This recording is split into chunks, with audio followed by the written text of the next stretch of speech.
குடும்ப அட்டைதாரர்களுக்கு பொங்கல் பரிசு தொகுப்புடன் 3000 ரூபாய் வழங்கும் பணி தமிழகம் முழுவதும் தொடங்கியது. சென்னையில் முதலமைச்சர் ஸ்டாலின் தொடங்கி வைத்தார்.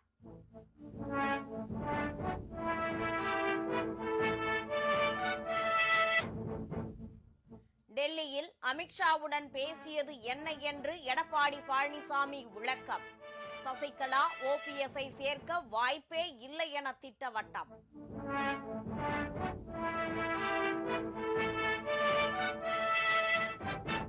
தேர்தல் கூட்டணி குறித்து பேச்சு நடத்த அன்புமணிக்கு அதிகாரம் இல்லை. பாமக நிறுவனர் ராமதாஸ் எச்சரிக்கை.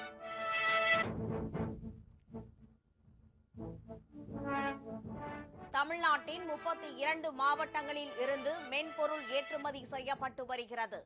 சென்னையில் தகவல் தொழில்நுட்ப புதுமை உச்சி மாநாட்டில் பேசிய முதலமைச்சர் ஸ்டாலின் பெருமிதம்.